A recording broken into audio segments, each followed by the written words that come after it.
Olá, gente linda! Como é que vocês estão? Hoje eu quero compartilhar com vocês um sermão que eu preguei há umas 3 semanas atrás na Igreja Batista de Três Passos. Se você desejar ver ele da sua forma estendida, você pode acessar o perfil da página da igreja no Facebook ou então também no YouTube temos o canal da Igreja Batista de Três Passos. Mas aqui eu vou trazer apenas um resumo. Eu falei a respeito de um caminho para a restauração, em 4 passos. Mas antes de entrarmos nesse caminho, resolvermos trilhar esse caminho, nós precisamos entender o que é essa restauração e por que ela é importante. Restauração não é apenas um conserto ou uma reforma. Restaurar é fazer voltar à forma original, o plano original. E aqui nós estamos falando de uma restauração mais íntima. Nós estamos falando de uma restauração fundamental, que é a restauração da comunhão com Deus. E por que ela é fundamental? Porque só em Deus temos vida plena e podemos desfrutar de uma vida poderosa. Então, o primeiro passo é nós reconhecermos que necessitamos dessa restauração. 1 João, no capítulo 1, versos 8 e o 10, nos diz assim: se dissermos que não temos pecado, só estamos nos enganando a nós mesmos e recusando aceitar a verdade. Se alegarmos que não pecamos, estamos mentindo e chamando Deus de mentiroso, e a sua palavra não está em nós. Então, olha que sério. Nós precisamos sair da negação, reconhecer que precisa-se dessa restauração e que o pecado nos afasta de Deus. Se a palavra de Cristo não está em nós, quer dizer que não está em nós a mensagem de Deus, ela não criou raízes em nós. Pode até existir um reconhecimento superficial da religião cristã, mas o coração não foi transformado. E aí temos um problema. E também, no primeiro passo, na questão de reconhecer que precisamos da restauração, se a gente não reconhece, a gente torna Deus mentiroso. Se a gente acha que não tem pecado, se a gente não reconhece que precisamos dessa vida com Deus, nós estamos chamando Deus de mentiroso, porque em Romanos 3:23, o próprio Deus fala: todos pecaram, estão separados, destituídos da glória de Deus. Todo ser humano é miseravelmente incapaz de viver de acordo com os padrões divinos. Isso deve fazer o nosso coração gemer e nos leva ao segundo passo: arrepender-se. Olha só o que está escrito em Atos capítulo 2, no verso 37 e 38. Ouvindo eles essas coisas, compungiram-lhes o coração e perguntaram a Pedro e aos demais apóstolos: que faremos, irmãos? Respondeu-lhes Pedro: arrependai-vos e cada um de vocês seja batizado em nome de Jesus Cristo para a remissão dos vossos pecados e recebereis o dom do Espírito Santo. Então, aqui, logo após a descida do Espírito Santo na festa de Pentecostes, o povo viu tudo aquilo e Pedro pregou, explicou o que estava acontecendo. 3.000 pessoas tiveram seus corações afetados, afligidos por aquela pregação, se sentiram culpados pela morte de Cristo e perguntaram a Pedro o que nós devemos fazer. E Pedro responde: primeira questão, arrepender-se. E arrependimento é lamentar, a primeira coisa é lamentar o seu estado. Mas cuidado para você não apenas ser consumido pela culpa. Deve haver um arrependimento genuíno e não só um peso de culpa. Compungir-se, essa palavra, ela tem a sua origem no grego, que é parecido com uma espada atravessando o coração e a alma. Então representa uma tristeza profunda. Esse é o segundo passo: arrepender-se com uma tristeza profunda pelo seu estado miserável de pecador. para que haja restauração. E daí? Ficamos nisso? Ficamos apenas nos entristecendo? Não. Precisamos confessar diante de Deus os nossos pecados, as nossas fraquezas, as nossas culpas. Romanos 10, versos 9 ao 10, fala uma coisa interessante a respeito da confissão. Se com a tua boca confessares a Jesus como Senhor e com o teu coração creres que Deus o ressuscitou dentre os mortos, serás salvo. Porque com o coração se crê para a justiça e com a boca se confessa a respeito da salvação. Reconhecer o senhorio de Cristo em nossas vidas é fundamental e isso se faz com confessar.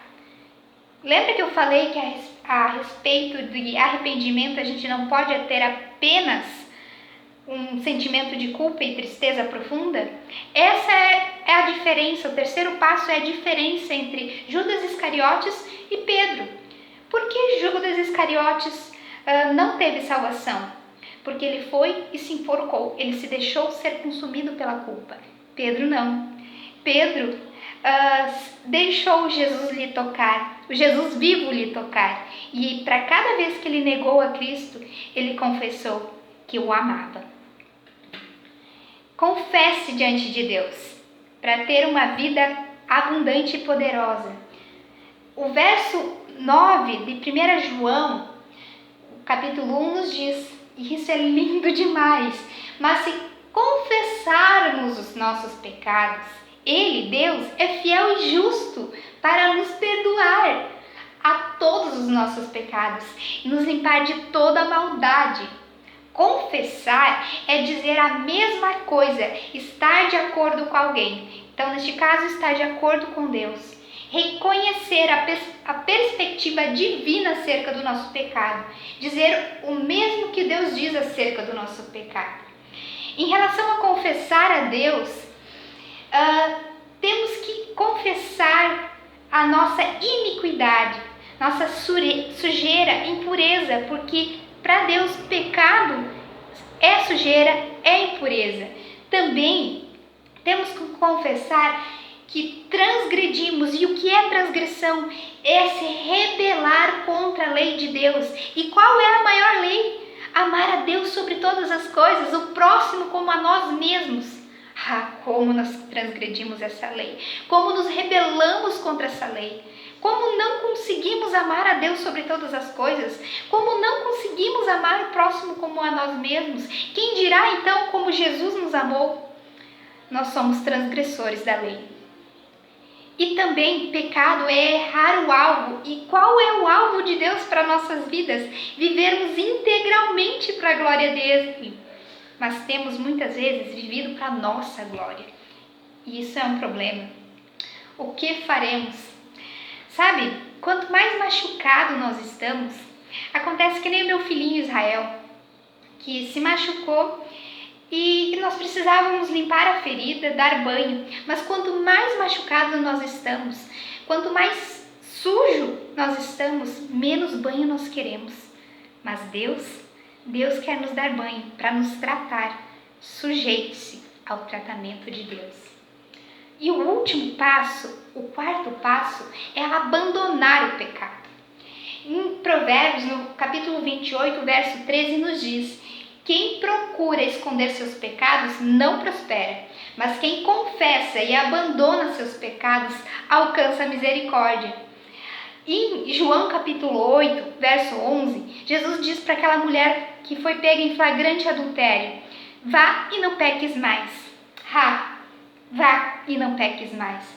Não apenas parar de fazer o que é errado, é dar meia volta, é abandonar, voltar e fazer o contrário do que vinha fazendo, assim como Zaqueu, que era ladrão, passou a ser alguém que doava aos pobres.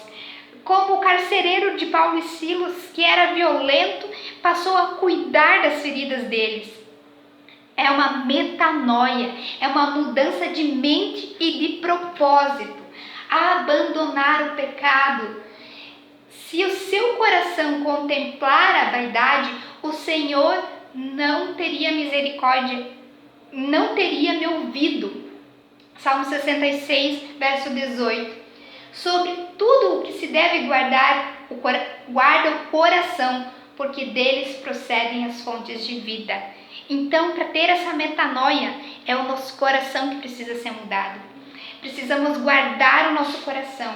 Se o nosso coração tiver vaidade, o Senhor não nos escuta, não temos relacionamento com Ele. E o que é vaidade? É hipocrisia, atender a iniquidade, os desejos carnais do nosso coração. E o que precisamos guardar? Guardar o coração do quê? Garantir que ele não escape e proteger o nosso coração dos ataques. Coração envolve mente, emoções e vontade. Envolve o nosso discurso, a nossa visão e a nossa conduta. A inclinação do nosso coração dirige a nossa vida mortal e determina também a entrada de nossa vida na eternidade. O problema é que ninguém pode mudar seu próprio coração. E agora, o que faremos? Jeremias 17, nos versos 9 e 10, trata desse problema. Enganoso é o coração, mais do que todas as coisas, e desesperadamente corrupto. Quem o conhecerá? Eu, o Senhor, esquadrinho o coração e provo os pensamentos, isso para dar a cada um segundo o seu proceder, segundo o fruto das suas ações. E agora, se receberemos segundo o fruto das nossas ações, o Senhor conhece o nosso coração e o nosso coração é enganoso, incurável, o que faremos? Mas há uma solução. Há uma solução. Jesus pode mudar nosso coração. Ele viveu plenamente sem pecado e nele nós temos a solução.